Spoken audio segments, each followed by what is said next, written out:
अगर सभी लोग जुड़ चुके हों तो मैं अपनी बात जारी रखूं।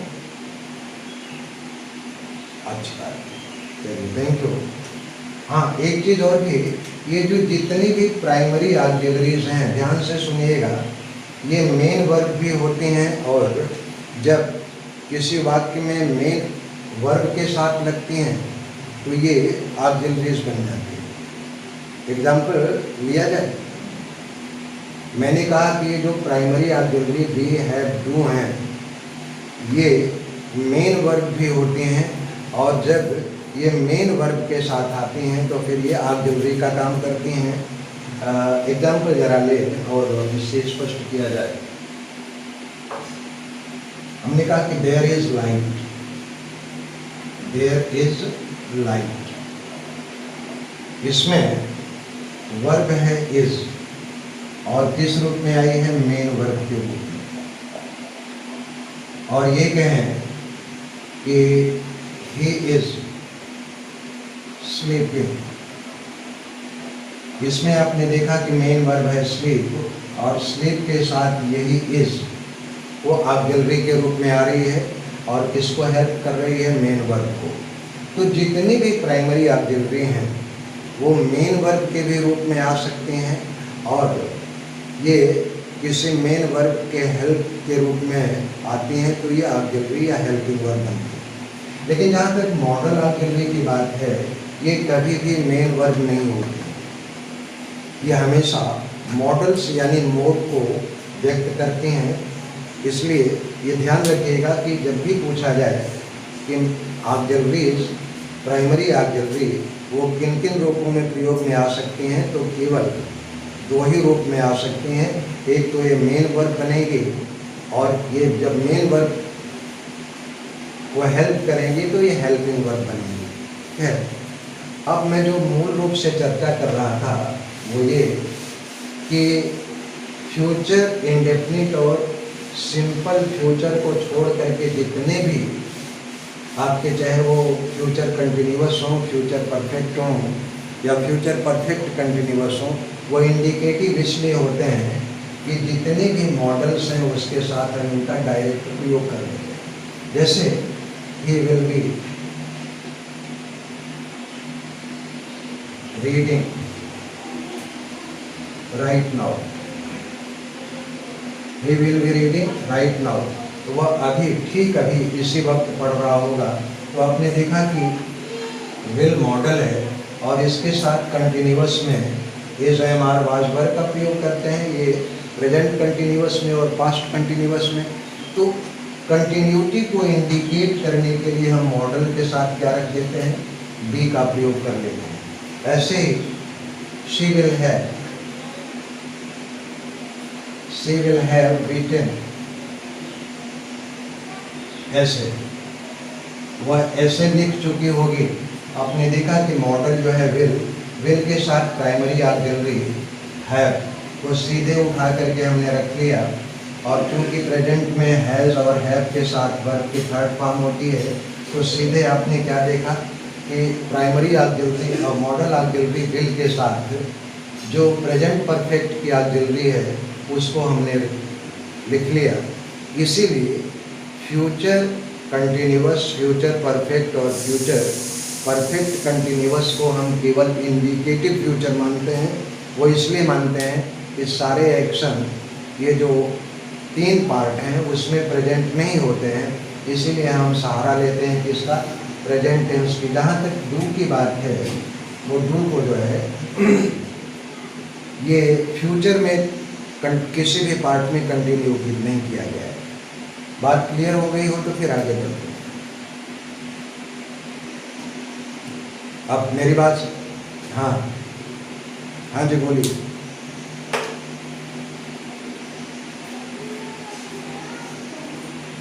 हाँ हाँ हाँ, वो मैंने कहा, हाँ उसका एक रीज़न है। मॉडल ऑक्सिलरी मैंने आप लोगों से कहा है कि वर्ब के टेंस और ऑक्सिलरी के बारे में मैंने चर्चा नहीं की है, बोलिए। मैं बिल्कुल भी अभी नहीं की, तो नहीं हुआ है ना। तो मैंने वो कुछ चीज़ों को जो है वो ड्रॉप किया है। अभी वर्ब चल रही है, वर्ब का वॉइस चल रहा है कि नहीं, ये वर्ब का ही पार्ट है। वर्ब आपके पूरे पार्ट्स ऑफ स्पीच में सबसे लंबा चैप्टर वो वर्ब ही है, इसलिए कि लैटिन में वो वर्बम है, सबसे महत्वपूर्ण शब्द है। इसीलिए सबसे लंबा चैप्टर अगर इंग्लिश पार्ट्स ऑफ स्पीच में है तो वर्ब का है। अभी प्राइमरी ऑक्सिलरी के बारे में डिटेल करूँगा, मॉडल ऑक्सिलरी के बारे में, फाइनाइट नॉन फाइनाइट की चर्चा हो चुकी है ना। फिर उसके बाद वो इस वर्ब का ही पार्ट है जिसकी चर्चा चल रही है। ये तो इन बिटवीन कुछ चीज़ें आ गई हैं जिसके बारे में मैं हल्का सा प्रकाश डाल दे रहा हूँ। बाकी डिटेल में प्राइमरी ऑक्सिलरीज क्या होती हैं, मॉडल्स क्या होती हैं, उनके नेचर और फंक्शन क्या होते हैं, इसके बारे में डिटेल में चर्चा होगी। तो थोड़ा सा अगर आप पूछेंगे अभी कि शैल को अमेरिका में पिछले 20 वर्षों से समाप्त कर दिया गया, लेकिन पिछले 4-5 वर्षों में इंडिया में भी शैल का प्रयोग नहीं होता है और विल का प्रयोग सभी नंबर, जेंडर और पर्सन के साथ होने लगा है। लेकिन शैल का सॉफ्ट वर्जन होता है शुड। शैल का सॉफ्ट वर्जन शुड है, तो उसको 3 सेंस में प्रयोग करते हैं। डियर, अभी उसकी चर्चा मैं करना शुरू कर दूंगा तो ये चैप्टर ही बीच में अमेस्ट हो जाएगा, इसलिए सब्र रखिए। पर डे आपको क्लास मिल रही है जो कि इलाहाबाद में भी नहीं मिलती, तो थोड़ा सा आपके जितने भी डाउट्स हैं, चाहे वो लिटरेचर के बारे में हो या फिर लैंग्वेज के बारे में हो, सारा कुछ क्लियर करूँगा।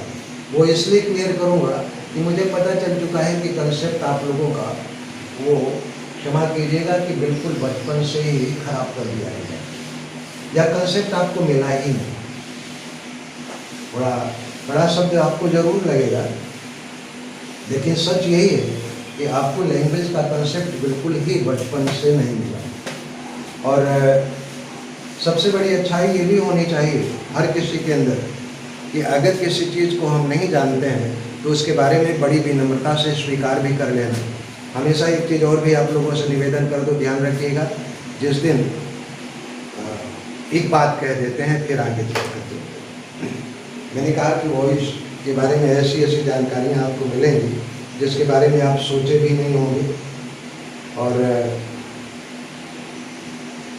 सीखने के बारे में 3 बात बहुत महत्वपूर्ण होती है। कभी एक फ़कीर था, वो जैन फ़कीर था, वो किसी गांव में चला गया। गांव के लोग, सारे लोग खाली थे, संडे का दिन था। गांव के बगीचे में बाहर गांव के वो जैन फ़कीर बैठा था। गांव के कुछ लोग गए और कहने लगे कि तुम संत हो तो बताओ ईश्वर है कि नहीं, आप क्या कहते हो। उस संत ने कहा, मित्रों, जवाब देने से पहले मैं एक चीज़ ये जानना चाहूँगा आपसे कि ईश्वर है, आप लोग मानते हैं, जानते हैं। तो सारे लोगों ने कहा कि हाँ ईश्वर है, हम मानते हैं, हम जानते हैं। फ़कीर ने कहा, बड़े मूर्ख हो, बहुत बेवकूफ़ हो, जो चीज़ है जिसके बारे में आप जानते हो, मानते हो, उसके बारे में मैं क्या बोलूँ। वापस जाओ। गांव वाले वापस गए। शाम को पूरा गांव जो है चौपाल में इकट्ठा हुआ और अब की बार गांव वालों ने ये तय किया कि कल हम फिर चलेंगे। फ़कीर अगर कहेगा कि ईश्वर है, हम नहीं है, हम नहीं मानते हैं, नहीं जानते हैं। सारे गांव के लोग अपना धारणा बदल करके गए फ़कीर के पास और सभी लोगों ने कहा कि ईश्वर नहीं है, हम नहीं मानते हैं, नहीं जानते हैं, अब तुम बोलो। फ़कीर ने कहा कि बहुत बड़े मूर्ख हो, वापस जाओ। अरे भाई, जो चीज़ है नहीं उसके बारे में क्या बोला जाए। गांव वाले फिर वापस गए। शाम को फिर चौपाल में बैठक हुई। गांव वालों 2 खेमे में बटे और तय हुआ कि एक खेमा कहेगा ईश्वर है, हम मानते हैं, जानते हैं, और दूसरा जो है ये कहेगा कि नहीं, ईश्वर नहीं है, हम नहीं मानते हैं, नहीं जानते हैं। अब तो जो है फ़कीर फंस जाएगा। गांव वाले फिर 2 खेमों में बट करके गए। फ़कीर से वही प्रश्न कि ईश्वर है, अब आप बोलो। फ़कीर ने वही प्रश्न किया कि आप लोग बताओ ईश्वर है कि नहीं है।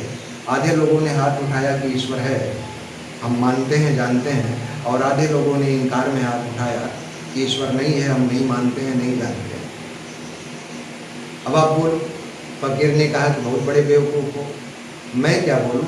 अरे जिन आधे लोगों को पता है कि ईश्वर है, वो मानते हैं, जानते हैं, वे लोग उन लोगों को बता दें जो लोग कहते हैं कि ईश्वर नहीं है, नहीं मानते हैं, नहीं जानते, उनको बता दो।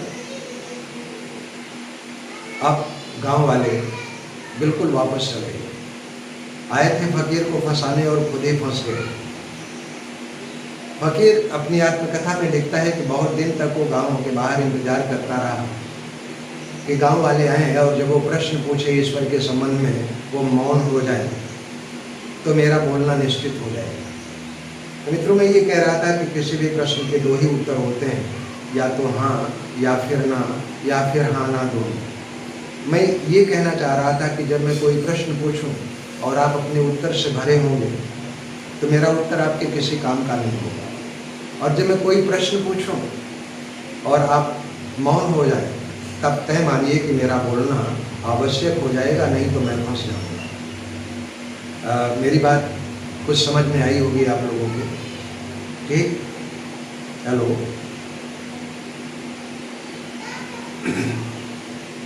तो आप थोड़ा सा पेशेंस रखिएगा, और जब जो चैप्टर चल रहा हो उसके बारे में चर्चा करेंगे। अभी मैं शैल के वर्जन सूट की चर्चा करूँगा, शैल क्यों हटाया गया, तो फिर बात जो है जमेगी नहीं। और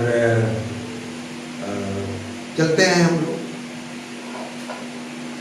ये तो टेंस की चर्चा हो गई। अब voice of imperative, passive of imperative sentence.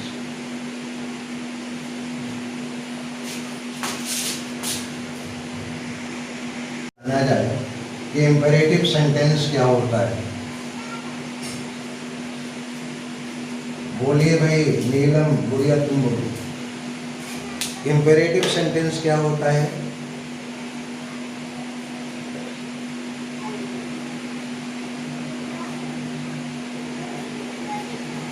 अनिश्चितता क्या बच्चों जी?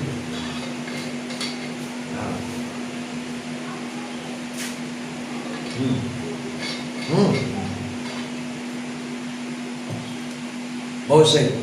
तो थोड़ा सा और गहराई से जानना चाहोगी? हेलो?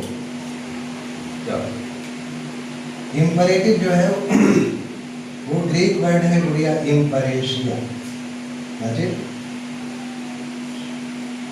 ग्रीक वर्ड है इम्परेशिया,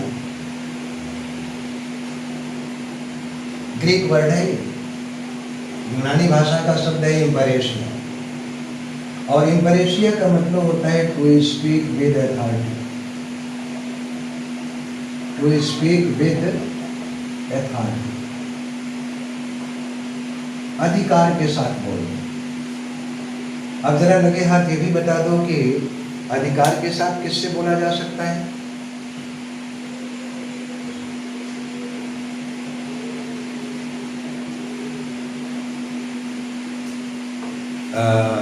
अपने से छोटों से, जो आपके, अच्छा, जो आपके मातहत हों, हैं, या फिर जो आपके नौकर हों।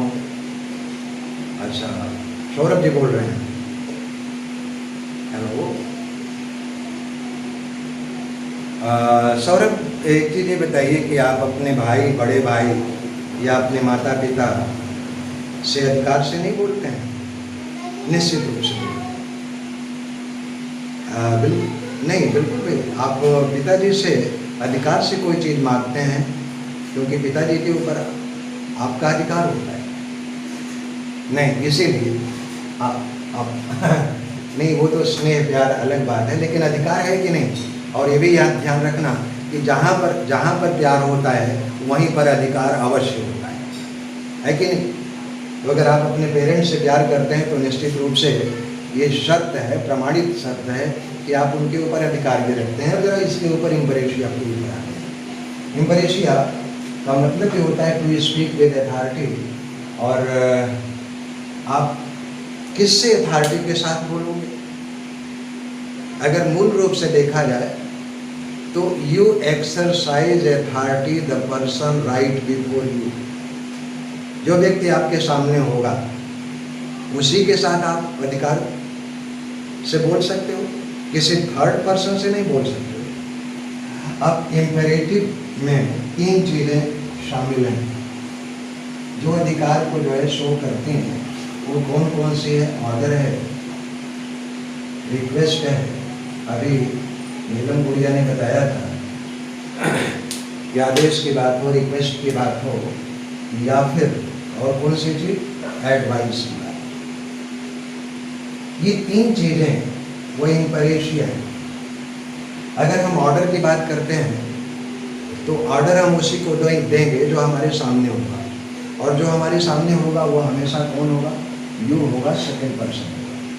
हम अगर किसी रिक्वेस्ट की बात करेंगे तो अपने सामने वाले से रिक्वेस्ट की बात करेंगे, यानी कि वो सेकंड पर्सन होगा।